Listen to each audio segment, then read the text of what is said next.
Let's talk a little bit about Shilo, who they released. Shilo Sanders, who got released by the Tampa Bay Buccaneers. Everybody's kind of tying this in. Shilo getting released to the kind of slap punch that got him ejected in that preseason finale. But I don't think that is it. I think, yeah, it can work as a double entendre. When Coach cut him, Coach Bowles cut him, it sends a message to the locker room, we can't have that. But when you get a young player like this, it's best to cut him early like that. You cut him early. You know why? Because today and tomorrow, everybody will be cutting players.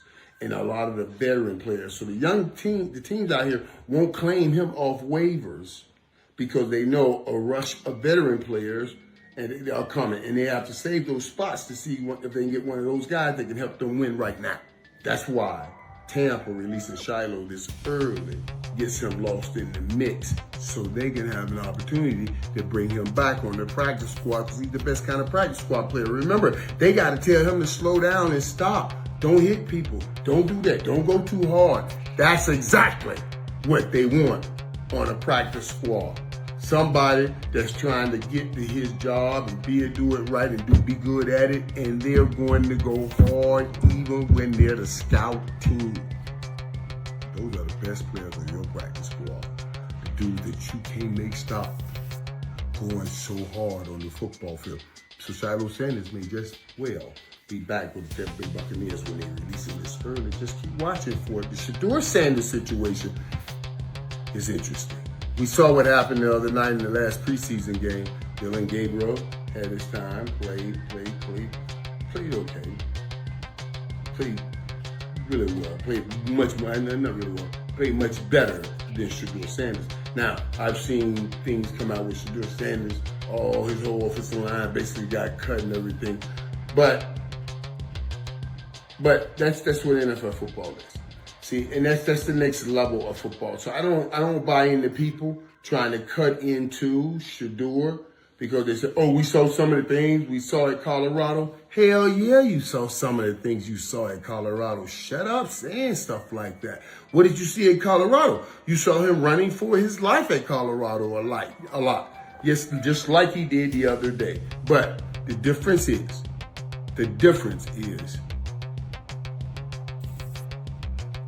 when he did get time in Colorado,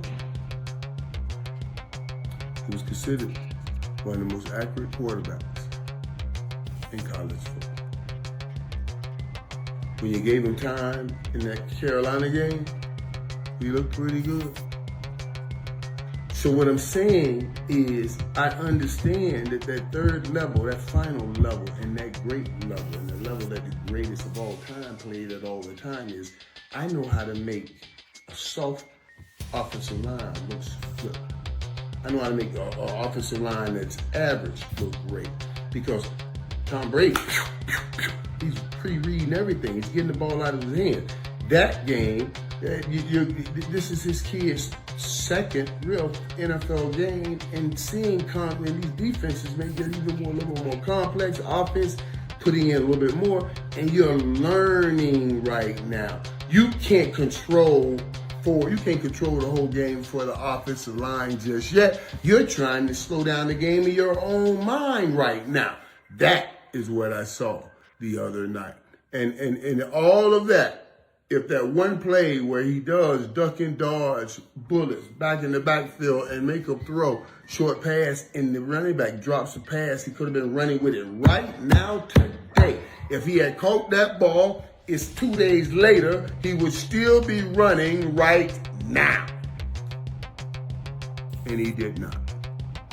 And that would have made a whole difference in Shedeur Sanders' night. That one play. That's all I'm saying. I don't know. It's going to be interesting to see what happens next. But better believe it. I'm going to jump in the locker room and talk to you guys about it. I will be getting ready to jump on this next episode and talk to you about that shortly. For more, welcoming in CBS Sports NFL analyst and former Raiders CEO Amy Trask. Amy, these cut-down day decisions have got to be tough. Not only is it about talent evaluation, but also I'm curious, as a former CEO of the Raiders, how much of a factor is the salary cap in some of the moves that these teams make to get to 53? Well, it is a tough day, not only for the reasons you just discussed, cap, cash, and I'll touch on that in a minute, but there's also a very human element to this. So often the players are discussed as if they're commodities, but they're human beings. And for some of them, today is the end of a dream. For others, they will have to pick up and move on a moment's notice.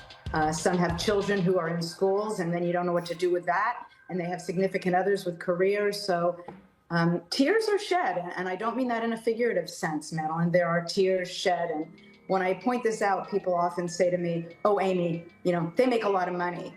To which I answer, I know, I signed the checks. They're still human beings. But as to your question as to cap, we hear about cap all the time on cut down day. Everyone's talking cap, cap, cap. But Madeline, there are teams that care far more about cash than they do about cap. The cap is a method of accounting, and yes, you need to factor in cap considerations. But there are many teams that care more about financial ramifications of the roster. Cost, profit and loss, as opposed to simply cap. Yeah, a lot of factors go into these decisions. And like you mentioned, they're tough ones because they are considering the human element as well. Some players are going to be packing up a moving truck. Other players might be realizing the end of their NFL careers. Now, one player that is packing up a moving truck, Kenny Pickett. The Browns traded quarterback Kenny Pickett to the Raiders Monday night for a 5th-round pick. Now, this is interesting, Amy, because we've seen the crowded quarterback room in Cleveland. It's down to 3 now, Joe Flacco, and then the rookies Dylan Gabriel and Shedeur Sanders. But Kevin Stefanski had previously alluded to the idea of potentially keeping 4 quarterbacks on the roster. So with Pickett traded and Deshaun Watson on PUP, they're down to 3 now. But as often as we see it, it's not often we see a team keep 4. So what challenges does that pose if a team does decide to go that direction? Well, I like this trade. I like this trade for Las Vegas. I like this trade for Kenny, and I like this trade for Cleveland for the reason you just said, Madeline. I think it's tough to keep 4, and I think it's tough for a few reasons. Cleveland has got to figure out what the heck they are doing at the quarterback position. And with only 3 on the roster, recognizing that Deshaun is still not ready to play, you're going to be able to focus more on developing those quarterbacks. 4 quarterbacks is a crowded quarterback room. And of course, you're taking an extra spot on the roster that could go to someone else. So I like this trade for Vegas, I like it for Kenny, and I like it for Cleveland.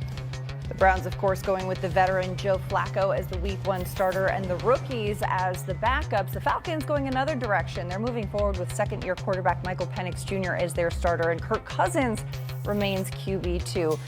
Considering the sizable contract Cousins signed in 2024, a 4-year, $180 million deal, Amy, how does having such an expensive backup quarterback affect what the Falcons are able to do with this roster? Well, at this point, they may regret having entered into a contract of that magnitude because, as you noted, he's not starting. But credit to the Falcons and credit to any organization who will say, you know what?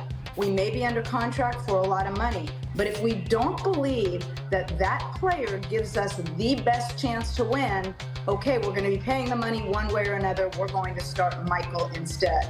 There are teams that wouldn't do that. There are teams where ownership or others would weigh in and say, oh, no. We're paying him that amount of money. He needs to start. But if your coaching staff doesn't believe he gives you the best chance to win, either short-term or long-term, however you're engaging in that evaluation, then sitting him is a wise thing to do. Tough decisions to be made all around the league. The Princess of Darkness, former Raiders CEO Amy Trask, thank you so much for the insight. Thank you. Now, Kirk Cousins looked strong in the early going last season, winning 6 of his first 9 starts, but then everything changed. Prior to being benched, he went 1-4, throwing 1 touchdown compared to 9 interceptions. It appears the Falcons and Cousins are content with him riding the bench in Atlanta. Spencer Rattler's our starting quarterback. Really excited for him. He's done an awesome job this offseason. So he's just been consistent. He's made some really good decisions throughout this whole entire process. And, his ability to make plays with his arm and his feet have certainly shown up. And so I'm really excited about Spencer. He's earned this opportunity. He's going to do a tremendous job for us. At the same time, we're really fortunate. We got Tyler. Love the development that he's had over the course of this entire offseason. He's done a number of things for the first time in his career, just navigating that. And I think that's an important aspect when you're a younger quarterback, to let the whole process play itself out. I thought he capped it off with just an excellent performance against Denver on the last preseason game. I thought he did a really, really good job. And so I'm a big believer in just the importance of developing quarterbacks, developing them the right way. There's a process for both of these guys. Give them the space to develop. And we think we got two guys that are going to have great careers for us. And so, obviously we're excited about this process. It's never easy. They made it really, really hard because they were very, very close. But, we're excited for Spence, and, Tyler's in a great position to continue to develop. And, we feel like we got some depth in that room, which is really valuable for this league. Let's just say Rattler didn't exactly shine during his time starting for the Saints last season. He went 0-6 through 3 touchdowns compared to 5 interceptions, and New Orleans scored just 12.3 points per game. We'll see if anything changes under new head coach Kellen Moore. And now joining us for more, CBS Sports NFL analysts John Breach and Ryan Wilson. John, we'll start with you. Although Rattler struggled as a rookie, he did set a Saints rookie QB record with over 1,300 yards. He showed some athleticism outside the pocket as well. But if you're a Saints fan, is that enough to be happy with Rattler being announced as QB1? Well, let me first say that breaking a Saints rookie record for quarterbacks is a pretty low bar. They haven't had a lot of great rookie quarterbacks there. I am a little bit surprised that Spencer Rattler got this job. When you look at what happened during the preseason, it seems like the competition was pretty even and that Kellen Moore was genuinely pretty split on who the starting quarterback should be. And if I'm personally split down the middle in a situation like that, I'm probably just going to start the rookie, get his feet wet early, throw him into the fire, and see what happens.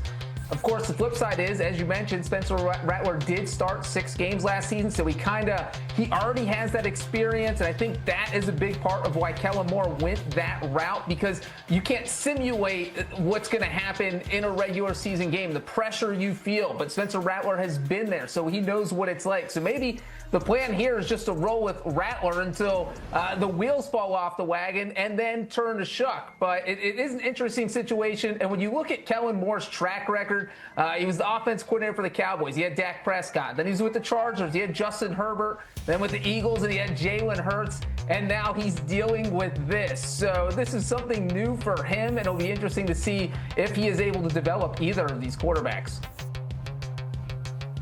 Dealing with this, incredibly disrespectful to my guy Spencer Rattler. Find someone who loves you as much as I love Spencer, coming out of South Carolina after he turned things around from transfer from Oklahoma. And look, I do have a soft spot for Spencer, and Breach is right. It was tight throughout the preseason. A lot of what we do on With the First Pick podcast is watch every single snap of these rookies and young players. And I think Spencer probably outplayed Tyler by this much, and I use the term young player loosely. It turns out that while Tyler and Spencer share a birthday, Tyler's a year older. So Spencer's actually the young buck in that quarterback room. And the 0-6 you can't run away from. This team, how it's currently constituted, is hard to run away from as well. They're not going to be very good unless Spencer plays like he's Joe Burrow. But I think he does all the things that Kellen Moore wants your quarterback to do. He was a little more precise. He was a little more exact in terms of getting the ball out. He's got a big arm, as does Tyler Shuck.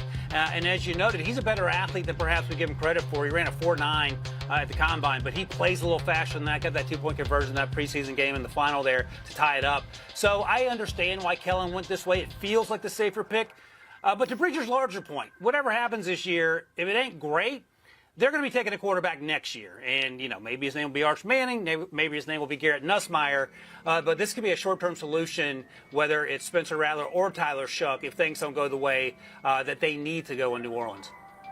Well, the odds makers don't seem to think Rattler is the answer at QB. Their win total set at 4.5. Ryan, starting with you, are you taking the over or under on 4.5 wins? So look, this is a big day for Spencer Rattler and his family. Let's be optimistic and find 5 wins on the schedule. And you're going to have to do a lot of squinting. Now, I thought about Arizona in week 1. No. 2 games before the bye that I think they have a chance. The Giants and Patriots are at home in back-to-back weeks. Then afterwards, after that bye week, I'm going to have them winning 3 games to close things out before everyone packs up and goes home for vacation. I think they can beat the Panthers and the Jets at home, and maybe they pull out a victory in Tennessee against the Titans, who also have a rookie quarterback there in Cameron Ward. That gets you to 5, but good luck finding other wins on this schedule based on the expectations we have for this team. Well, when Wilson files for bankruptcy in January, I'll know it's because he bet the barn on the over because he found those 5 wins. The interesting thing here is because they're going with Spencer Rattler, we talked about his 0-6 record last season. You can't always pin wins and losses on quarterbacks. We know that. But a big part of the reason why they lost those games is because they got a poor performance from the quarterback. We saw that completion percentage was under 60%. He threw more interceptions than touchdowns. He averaged under 200 yards passing per game. So if you're a young team like this, you need your quarterback to come through and make big plays. And so it's hard for the Saints to win games because they're probably not going to get that. So like Ryan, I also went through and I was looking at games that maybe they can win. They get to play the Carolina Panthers twice. They get to play the Titans, who will be starting a rookie quarterback. They get to play the New York Giants. Maybe that's a win. And if they can't beat the Giants, maybe they can beat the other New York team. That's the Jets. They also play the Jets. So it does feel like maybe there are 5 wins on the schedule, but I am going under, and that would be my bet. I do not think they are going to get the 5. Meanwhile, in Cleveland, Browns coach Kevin Stefanski has named rookie Dillon Gabriel the number 2 quarterback. Fellow rookie Shedeur Sanders, drafted 2 rounds after Gabriel, will be the 3rd-string QB. The Browns QB picture has taken shape over the past 2 weeks.